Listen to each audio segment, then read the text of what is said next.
Jesus परिवार में आपको जय मसीह की।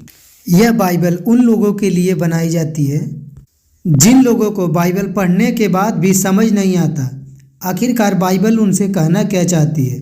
जब तक आपको बाइबल का ज्ञान नहीं है, आप एक विश्वासी नहीं हो। आपको अच्छी तरह बाइबल का ज्ञान होना चाहिए। बाइबल का अच्छा ज्ञान पाने के लिए और अपने बच्चों को भी बाइबल के ज्ञान के बारे में जानने के लिए हम बाइबल के सही शिक्षा को आपके पास एक कहानी के द्वारा लाए हैं। इसमें पाठ और क्रम के द्वारा बनाया गया है। अगर आप रोज सुनते हैं, आपका जीवन सेम नहीं रहेगा। आप अपने अंदर बदलाव को देखेंगे। अगर आपको बाइबल नहीं पढ़ने आती और पढ़ने के बाद भी समझ नहीं लगती, तो आप चैनल को सब्सक्राइब कर लीजिए। आपके लिए एक सुनहरा मौका है परमेश्वर में जुड़ने के लिए। आज का वचन है चुंगी लेने वाले की बुलाहट। आज हम जानेंगे कि प्रभु ने चुंगी लेने वाले को अपने पीछे क्यों बुलाया। इससे पहले हम आपको बता दें, अगर आपने कल का वचन नहीं सुना है तो ज़रूर सुने। उसमें बताया गया है प्रभु ने एक कोढ़ी आदमी को किस तरह से अच्छा किया था और वह ठीक होने के बाद प्रभु को किस तरह से फंसा दिया था। लोगों को सुसमाचार प्रभु के बारे में सुना के और प्रभु को लोगों से बचने के लिए वह दूर चला गया था। हम आज के वचन पर आते हैं। यीशु एक बार फिर समुद्र के तट के किनारे चल रहा था। गलील में पानी के चारों ओर पहाड़ों का दिखना कितना सुंदर दृश्य था। शायद उस समय पतझड़ का समय रहा होगा, लेकिन इजराइल का मौसम सर्दियों में भी सामान्य होता है। जब वह था, भीड़ उसके पीछे चल रही थी और वह उन सबको परमेश्वर के राज्य के बारे में बता रहा था। उसका भीड़ को छोड़ के जाने का समय आ गया था और वो जा ही रहा था। एक व्यक्ति जिसका नाम मती था, लेवी नाम से भी लोग उसको जानते थे, वह एक चुंगी लेने वाला था और वह चुंगी लेने वाले के स्थान पर बैठकर अपने काम में व्यस्त था। गलील के समुद्र पर बहुत से जहाज सामान लादने और उतारने का काम चल रहा था। कफरनहूम से होते हुए एक प्रमुख अंतर्राष्ट्रीय सड़क गुजरती थी। यह उत्तर में दमिश्क की ओर से दक्षिण में मिस्र की ओर से जाती थी। उस शहर में चुंगी लेने के बहुत से साधन थे। अब इजरायली आंखों में एक यहूदी व्यक्ति जो सबसे भयंकर काम कर रहा था, वह था चुंगी लेना। यह इसलिए क्योंकि वे इजराइल के लिए चुंगी नहीं ले रहा था, वे अपने यहूदी लोगों से चुंगी लेकर रोम को दे रहे थे। सबसे बदतर बात यह थी कि वे अधिक पैसा लेकर अपने लिए रख लिया करता था।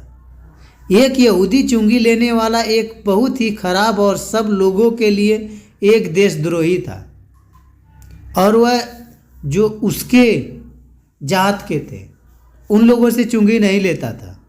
उन्होंने एक दुष्ट अत्याचारी का पक्ष लिया। परमेश्वर के बच्चों के लिए यह एक शर्मनाक व्यवहार था। चुंगी लेने वाले का इतना भ्रष्टाचार था कि सारे इजराइल में उनसे नफरत की जाती थी। यह हर कोई जो इस काम में लगा था उसके साथ परमेश्वर के लोग बहिष्कृत कर लेते थे। और फिर भी यीशु ने मती के साथ ऐसा व्यवहार नहीं किया, बल्कि उन्होंने उसकी ओर देखा और कहा, मेरे पीछे हो ले।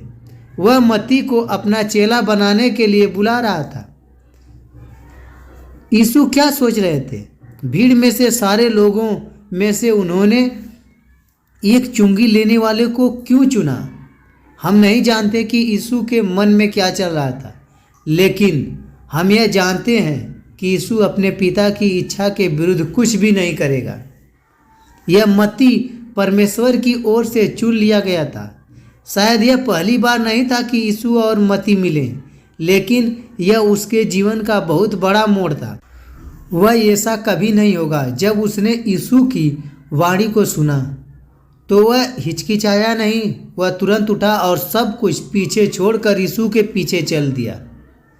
यीशु में हुए उसने एक बहुत अच्छी नौकरी छोड़ दी।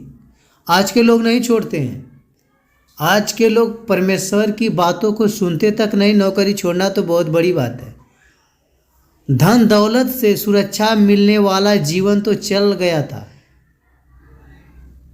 परंतु एक नया जीवन जिसमें शानदार साहस और अनंत काल की आशा थी वह उसे मिली। उसने सारा कुछ छोड़ के प्रभु के पीछे चल दिया। मती यीशु के पीछे जाने के लिए इतना आनंदित था कि खुशी में उसने अपने घर में बहुत बड़ी दावत की। वह अपने नए विश्वास को गुप्त नहीं रखने वाला था। चुंगी लेने वाले और उसके साथ के सारे पापी बुलाए गए। उन दिनों में पापी एक बहुत ही अपमानित शब्द होता था। जो भी परमेश्वर के विरुद्ध जाता था उसके लिए यह शब्द उपयोग होता था। जिस प्रकार की जीवन में बिताते थे उनके कारण संसार में अंधकार फैल गया था। फिर भी यही लोग हैं जिनको मती ने यीशु के साथ शाम बिताने को बुलाया गया। यह एक बहुत दिलचस्प सभा थी और इस सब के बीच में यीशु अपने के लोगों के साथ मेज पर भोजन करने बैठा हुआ था। यहूदी संस्कृति में किसी के साथ भोजन करना एक बहुत ही महत्वपूर्ण चिन्ह माना जाता था। यीशु इस सब बात की पुष्टि कर रहे थे कि वे दोनों पुरुष और स्त्रियों को अपने पास आने से स्वीकार करते हैं। यीशु क्या कर रहे थे? वे उन लोगों के साथ दोस्ती क्यों कर रहे थे? यह लोग तो प्रभु के पिता के विरुद्ध थे। फिर भी प्रभु जान गया था अब वे ऐसा नहीं है। वे यीशु पर विश्वास करते हैं और वे उसके चेले बन गए थे। आपको लगता है कि यीशु इस बात से झूठ कह रहा होगा और उनको बताया होगा कि उनके पाप सही हैं? आपको लगता है कि वे उसके चेले हुए होंगे यदि उन्होंने पश्चाताप नहीं किया होगा? यह सभा उन लोगों से भरी थी जिनके हृदय परिवर्तन हो गए थे और ऐसा करना एक बहुत ही बड़ी और अच्छी बात की उत्सव मनाना था। फरीसी और कानून के शिक्षक इस उत्सव के बारे में सुनकर बड़बड़ाएं। वे इस बात पर बहुत अपमानित हुए कि यह नया शिक्षक ऐसा दुष्ट लोगों के साथ संगति करता है। उन्होंने यीशु के चेलों के पास जाकर शिकायत की, तुम चुंगी लेने वाले और पापियों के साथ संगति क्यों करते हो? यीशु ने उनको सुन लिया और कहा, एक स्वास्थ्य को चिकित्सक की जरूरत नहीं होती, लेकिन एक मरीज को होती है। परंतु जाओ और सीखो कि इसका क्या अर्थ है। मुझे दया की जरूरत है, बलि की नहीं। पर मैं धर्मियों को बुलाने नहीं आया हूँ, परंतु पापियों को बुलाने आया हूँ। यीशु पुराने नियम से यहोशू के 6 अध्याय और 6वें वचन को अपनी बात का परिणाम इन यहूदियों को देने के लिए बोल रहे थे।